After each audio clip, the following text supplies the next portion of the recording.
രോമങ്ങൾ ഞാൻ കണ്ടപ്പോ ഇത് യഥാ തലമുടി നരക്കൽ മരണത്തിന്റെ ലക്ഷണമാണെന്നറിഞ്ഞപ്പോ തങ്ങൾ മരിക്കുമെന്നോർത്തപ്പോ ജിബ്രീലിന്റെ വരവ് നിൽക്കുമെന്ന് ചിന്തിച്ചപ്പോ ഈ ഖുർആൻ അവതരണം നിലയ്ക്കുമെന്നോർത്തപ്പോ കരഞ്ഞുപോയി നബിയേ. നബി സല്ലല്ലാഹു അലൈഹി വസല്ലമ തങ്ങൾ പറയുന്നു, ആയിഷ, ഞാൻ ഒന്ന് രണ്ട് കാര്യം നിനക്ക് പറഞ്ഞു തരട്ടെ. ഒരു ശരീരത്തിൽ നിന്ന് ആത്മാവങ്ങ് പിരിഞ്ഞാൽ ഈ ആത്മാവ് ഏറ്റവും കരയുന്ന സമയം എപ്പോഴാ നിനക്കറിയുമോ? ആത്മാവ് കരയുമെന്ന് അല്ലാഹുവിന്റെ റസൂൽ പഠിപ്പിച്ചത് സഹീഹുൽ ബുഖാരിയിലുണ്ട്. കദ്ദിമൂനി കദ്ദിമൂനി ആദിരി എന്നൊക്കെ എന്നൊക്കെ പറഞ്ഞ് കരയുമെന്ന് ബുഖാരിയിലുണ്ട്. പക്ഷെ ഏറ്റവും കൂടുതൽ കരയുന്നത് എപ്പോഴാ നിനക്കറിയുമോ? അല്ലാഹുവിന്റെ തിരുസവിധത്തിൽ ആത്മാവ് എത്തിയിട്ട് തിരിച്ചു വന്ന് ഈ ചേതനയറ്റ ശരീരം കാണുമ്പോ എത്ര കാലമായി ഞാൻ ഈ കൂട്ടിൽ കയറിയിട്ട്, എത്ര കാലം ഞാൻ ഈ കൂട്ടിൽ തങ്ങിയതാണ്, എവിടെയൊക്കെ ഈ ശരീരം കൊണ്ടെത്തിച്ചതാണ്, എന്തൊക്കെ ഈ ശരീരം കൊണ്ട് ചെയ്യിപ്പിച്ചതാ. ഈ നിസ്സഹായാവസ്ഥയിൽ കിടക്കുന്ന ഈ ശരീരം കാണുന്ന സമയത്ത് ഇക്കാലം അത്രയും ഈ ശരീരത്തിൽ നിന്ന് നൃത്തമാടി ശരീരം മൊത്തം സഞ്ചരിച്ച ആത്മാവ് കരയുന്നതാ. രണ്ടാമത് ആയിഷ, നിനക്കറിയുമോ, ഈ മയ്യത്ത് സ്വല്പസമയം കഴിഞ്ഞ് കുളിപ്പിക്കാൻ വേണ്ടി എടുക്കുമ്പോ ഈ ആത്മാവ് ഇവിടെ മൂലയിൽ നിൽക്കുന്നുണ്ട്. ചെറുപ്പക്കാരെ മറക്കണ്ട, ആത്മാവിനെ നീ കഫൻ ചെയ്തിട്ടില്ല, ആത്മാവിനെ നീ കുളിപ്പിക്കുന്നില്ല, ആത്മാവിനെ നീ മറവ് ചെയ്യുന്നില്ല, ആത്മാവിനെ നീ ഒന്നും ചെയ്യുന്നില്ല. ആത്മാവ് ആ ഭാഗത്തവിടെ നിൽക്കുകയാണ്. ഈ കുളിപ്പിക്കാൻ വേണ്ടി മയ്യത്തെടുക്കുമ്പോൾ ഈ ആത്മാവ് പറയുകയാ, ആയിഷ, എന്റെ കുടുംബാംഗങ്ങളെ, എന്റെ കൂട്ടുകാരെ, ഈ ശരീരത്തെ ഏറ്റവും സ്നേഹിക്കുന്ന ദയവുള്ള സങ്കടമുള്ള ആളുകളല്ലാതെ തൊട്ടുപോകരുത്. അതുകൊണ്ടാണ് നല്ല ആരോഗ്യമുള്ളൊരു മനുഷ്യനാണെന്ന് കരുതി ഒരു മയ്യത്ത് ഒറ്റക്കെടുത്ത് വെക്കരുത്, ഒറ്റക്ക് കുളിപ്പിക്കരുത്. വളരെ മയത്തിനും വളരെ സൗമ്യതയോടുകൂടി മാത്രമേ മയ്യത്ത് പെരുമാറാൻ പാടുള്ളൂ. ഈ ആത്മാവ് എത്ര പ്രയാസപ്പെട്ടുകൊണ്ടാണ് ഈ ശരീരത്തിൽ നിന്ന് പിരിഞ്ഞത്. ഈ ശരീരം അതാ കിടയപ്പെട്ട പഞ്ഞി പോലെ വേദനിച്ചതാണ്. അതുകൊണ്ട് വളരെ സൗമ്യതയിലല്ലാതെ തൊട്ടുപോകല്ല. മയ്യത്തിന് അതാ വെറും കൈ കൊണ്ട് തൊടാൻ പാടില്ല. ഒരു മയ്യത്തിന് ഒന്നിലധികം ആളുകൾ ഒരക്കാൻ പാടില്ല. ഒരാൾ മാത്രമേ കുളിപ്പിക്കാൻ പാടുള്ളൂ, മറ്റേയാൾ വെള്ളം ഒഴിച്ചു കൊടുക്കണം, മറ്റുള്ളവർ ഹെൽപ്പ് ചെയ്യണമെന്നല്ലാതെ ഒന്നും രണ്ടാളുകൾ കൂടി ഒരു മയ്യത്ത് തേച്ചു കഴുകാൻ പാടില്ല എന്ന് അത്രയും വ്യക്തമായി ഫിഖ്ഹിന്റെ കിതാബുകളിൽ കാണാം. ഇരിക്കട്ടെ, ഹബീബ് തങ്ങൾ പഠിപ്പിക്കുന്നു, അതാവസാനം കുളിപ്പിച്ച് ഒരു നേർത്ത തുണി കൊണ്ട് ഇങ്ങനെ ഒപ്പിയെടുത്തിട്ട്, വെള്ളമൊക്കെ ഒപ്പിയെടുത്ത് ഈ മയ്യത്ത് കഫംപുടയിലേക്ക് കിടത്തിയിട്ട് ഈ മയ്യത്തിന്റെ ഓരോ തുണിയും അങ്ങ് പൊതിഞ്ഞ്, സുബ്ഹാനല്ലാഹ്, നെറ്റിയുടെ ഭാഗമെത്തുമ്പോ, തലന്റെ ഭാഗമെത്തുമ്പോ മുക്കിൽ പഞ്ഞി വെച്ച്, കണ്ണിൽ പഞ്ഞി വെച്ച്, നെറ്റിയിൽ പഞ്ഞി വെച്ച്, അല്ലാഹുവിന് സുജൂദ് ചെയ്ത അവയവങ്ങൾ മുഴുവനും പവിത്രമായ അവയവങ്ങളായതുകൊണ്ട് അവിടെ മുഴുവനും പഞ്ഞി വെച്ചിട്ട് ഈ ശരീരത്തെ മുഖം കെട്ടുമ്പോൾ ഈ ആത്മാവ് പെടഞ്ഞ് പെടഞ്ഞ് പെടഞ്ഞ് കരയുന്നു. മൂടല്ല, പൊതിയല്ല. ഈ ആത്മാവിനോ ഈ ശരീരമൊന്ന് കണ്ടോട്ടെ, ഈ ബന്ധുക്കളൊന്ന് കണ്ടോട്ടെ, തന്റെ ഭാര്യയൊന്ന് കണ്ടോട്ടെ, തന്റെ മക്കളൊന്ന് കണ്ടോട്ടെ എന്ന നേക്കുമായി പിരിയുന്നില്ലേ? അടുത്ത 2 കൊല്ലം 10 കൊല്ലത്തേക്കുള്ള പിരിച്ചിലല്ല, ആയിരക്കണക്കിന് കൊല്ലങ്ങളിലേക്കുള്ള പിരിയല. ഒന്ന് കണ്ടോട്ടെ എന്ന് പറഞ്ഞ് നിന്റെ ആത്മാവ് അവിടെ കടന്ന് കരയുമെന്ന് അല്ലാഹുവിന്റെ റസൂൽ നിർത്തി. ആയിഷ, നിനക്ക് കേൾക്കണോ?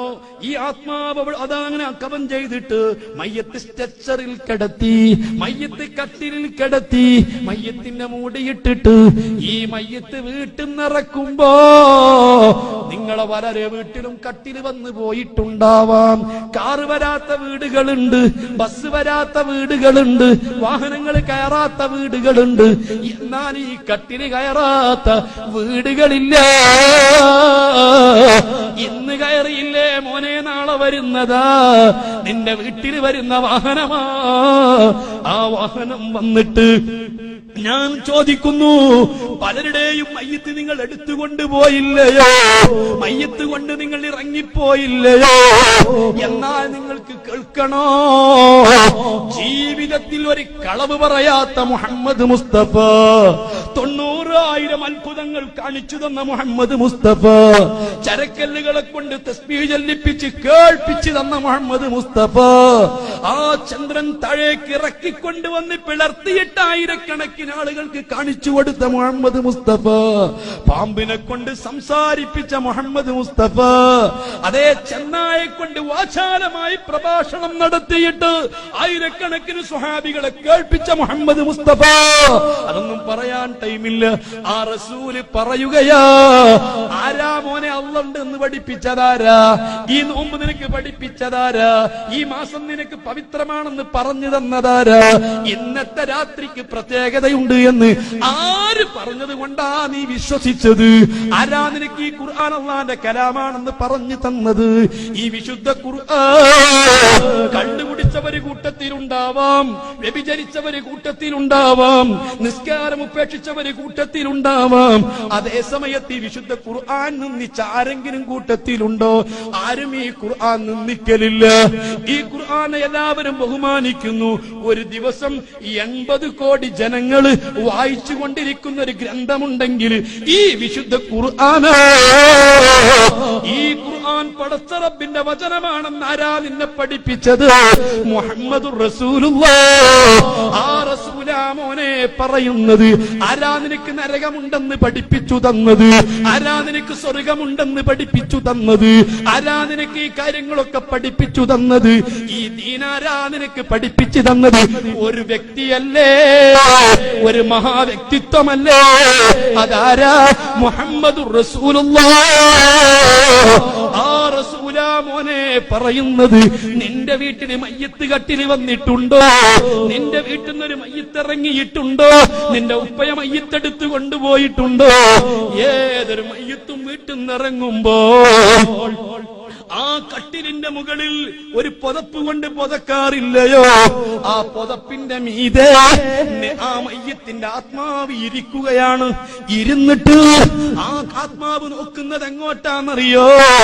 ആ വീട്ടിൽ നിന്ന് ഇറങ്ങുമ്പോ സുബ്ഹാനല്ലാഹ്, എത്ര സൗന്ദര്യമുള്ള വീടുകൾ, എത്ര സൗകര്യമുള്ള വീടുകൾ, എന്തെല്ലാം സംഘടിപ്പിക്കപ്പെട്ട, ഏതെല്ലാം രൂപത്തിൽ അലങ്കരിക്കപ്പെട്ട വീടുകൾ. ആ വീടുകളിലേക്ക് നോക്കുമ്പോൾ സുബ്ഹാനല്ലാഹ്, ആ വീട്ടിന്റെ ജനലികൾ പിടിച്ചുകൊണ്ട് അതാ പിടിച്ചു മുറുക്കിയിട്ട് സങ്കടം പിടിച്ചടക്കി കരയുന്ന പെണ്ണുങ്ങളില്ലയോ? അവിടുന്ന് ഉയരുന്ന ദീർഘനാഥങ്ങളില്ലയോ? സങ്കടങ്ങളില്ലയോ? ഈ മയ്യത്തിറക്കി കൊണ്ടുപോകുമ്പോ കട്ടിലേറ്റി കൊണ്ടുപോകുന്ന മയ്യത്തിലേക്ക് നോക്കിയിട്ട് ദീർഘശ്വാസം വിട്ടുകൊണ്ട് കരയുന്ന പെണ്ണുങ്ങളില്ലേ? കുട്ടികളില്ലേ? അതേ മുതിർന്നവരില്ലേ? ആ കരയുന്ന ആളുകളെ കൊള്ള നോക്കിയിട്ട് ഈ കട്ടിലിന്റെ പുറത്തുള്ള ഒരു വാക്കുണ്ട്, മറക്കണ്ട. നാളെ നിന്റെ വീട്ടിൽ നിന്ന് ഒരു മയ്യത്തിറക്കുന്ന സമയത്ത് നിന്നോട് പറയുന്നതാ. ഒരു മയ്യത്ത് വീട്ടിൽ നിന്ന് കൊണ്ടുപോയിട്ടുണ്ടോ? പറയാതിരുന്നിട്ടില്ല. ഇനി കൊണ്ടുപോകുന്നുണ്ടോ? പറയാതിരിക്കൂല. പറഞ്ഞതാരാ? എന്റെയും നിന്റെയും ഹൃദയത്തിൽ സൂക്ഷിക്കപ്പെട്ട മുത്ത് മുഹമ്മദ് മുസ്തഫ തങ്ങൾ പറയുന്നു. ഈ കട്ടിലിന്റെ മുകളിൽ കയറിയിരുന്ന് ഈ വീട്ടിലേക്ക് നോക്കി ഈ ആത്മാവ് പറയുന്ന ഒരു വാക്കുണ്ട്, യാ ജമാഅത്തി, എന്റെ കൂട്ടുകാരെ, എന്റെ കുടുംബാംഗങ്ങളെ, എന്റെ ബന്ധുക്കളെ, ലാ തഗറന്നകുമുദ്ദുനിയ കമാ ഗറത്തിനി. ഈ ദുനിയാ ദുനിയാവിന്റെ സൗകര്യങ്ങളും സൗന്ദര്യങ്ങളും കണ്ടിട്ട് ഞാൻ പെട്ടുപോയതാ. എനിക്ക് സംഭവിച്ച മളി നിങ്ങൾക്ക് പറ്റരുതേ. ഈ യാത്രയെ കുറിച്ച് ഞാനൊന്ന് ചിന്തിച്ചില്ല. ഇത്ര പെട്ടെന്ന് പോകേണ്ടി വരുമെന്ന് കരുതിയില്ല. ഇതിത്ര ഭീകരമാണെന്ന് ഞാൻ ഓർത്തില്ല. എനിക്ക് പറ്റിയതുപോലെ നിങ്ങൾക്ക് പറ്റരുതേ എന്ന് പറയാതെ ഒരു ഉപ്പയും നിന്റെ വീട്ടിൽ നിന്നിറങ്ങിയിട്ടില്ല, ഒരു ഉമ്മയും വീട്ടിൽ നിന്നിറങ്ങിയിട്ടില്ല, ഒരു കൂട്ടുകാരും നിന്റെ വീട്ടിൽ നിന്നിറങ്ങിയിട്ടില്ല. ഹബീബ് റസൂലുള്ളാഹ് അങ്ങനെ മയ്യത്ത് കൊണ്ടുപോകുമ്പോ ഈ കട്ടിലിന്റെ പുറത്തുനിന്ന് ആത്മാവ് ചുറ്റുഭാഗം ശ്രദ്ധിക്കുകയാണ്, വഴിയോരങ്ങൾ ശ്രദ്ധിക്കുകയാണ്. എല്ലാം ശ്രദ്ധിച്ചു പള്ളിയിലെത്തി. നിസ്കരിക്കുന്ന സ്ഥലത്തെത്തി. നിസ്കാരം കഴിഞ്ഞപ്പോ എത്രയോ ആളുകൾ പിരിഞ്ഞുപോയി. കൂട്ടുകാര് പലരും പിരിഞ്ഞുപോയി, കമ്പനി പലരും പിരിഞ്ഞുപോയി, ബന്ധുക്കൾ പലരും പിരിഞ്ഞുപോയി. അല്ലാഹുവിന്റെ റസൂല് പറയുന്നു, ആ സമയത്ത് ആത്മാവ് വീണ്ടും പൊട്ടിക്കരഞ്ഞുകൊണ്ട് പറയുന്നു, അല്ലാ, ജീവിച്ചിരിക്കുന്നവർ മരിച്ചവരെ മറക്കുമെന്ന് എനിക്കറിയാം. എത്ര സ്നേഹത്തോടെ ജീവിച്ചവരാണെങ്കിലും, എത്ര ഇടപഴകി കഴിഞ്ഞവരാണെങ്കിലും, എത്ര ആത്മമിത്രങ്ങളാണെങ്കിലും മരിച്ച ദിവസങ്ങൾ കഴിഞ്ഞാൽ ജീവിച്ചിരിക്കുന്നവർ മറക്കുമല്ലോ. ഞാൻ എന്റെ ഉപ്പയെ മറന്നല്ലോ, എന്റെ ഉസ്താദിനെ മറന്നല്ലോ. ആരാ മക്കളെ മരിച്ചവരെ മറക്കാത്തത്? ആരും മറക്കുന്നത്? അതേ സമയത്ത് ആത്മാവ് പറയുന്നതെന്താ? അല്ലാ, ഇവര് ഇന്നെ ഇത്ര പെട്ടെന്ന് മറക്കുമെന്ന് ഞാൻ ഓർത്തില്ലല്ലോ. ഞാൻ പുതിയ പിള്ള ഇറങ്ങിയ സമയത്ത് എന്റെ റൂം ചമയിക്കാൻ അവര് വന്നതാ. എന്റെ പുതിയ പിള്ള ഇറക്കം ഒരു ക്യാമറയിൽ പകർത്തിയതാ. ഇടയ്ക്കിടയ്ക്ക് അവരത് അനുസ്മരിക്കുന്നതാ. അതെ, എന്റെ വീട് കൂടാൻ വന്നപ്പോ അവര് റൂമൊക്കെ ശരിക്കും പരിശോധിച്ചതാ. എന്റെ കൂട്ടുകാരാണ് എന്റെ മണിയറയിലേക്ക് ആദ്യം വന്നുകൊണ്ട് നോക്കിയത്. എന്റെ സ്നേഹിതന്മാരാണ് എന്റെ വീടിൽ കൂടി വന്ന് എന്റെ വീട് കൂടലിന് ആദ്യം വന്നത്. അവരെന്തൊക്കെ സന്തോഷങ്ങളാണെന്ന് ചെയ്തു കൂട്ടിയത്, എന്തെല്ലാം കാര്യങ്ങളാണ് അവർ കൊണ്ടുവന്നത്. പക്ഷേ എന്റെ ബന്ധുക്കൾ അടുപ്പ് കാണാൻ വന്നവരുണ്ട്, അതിനുശേഷം പലതും കാണാൻ വന്നവരുണ്ട്. പക്ഷേ എനിക്ക് ആയിരക്കണക്കിന് കൊല്ലങ്ങൾ കിടക്കാനുള്ള എന്റെ വീടൊന്നും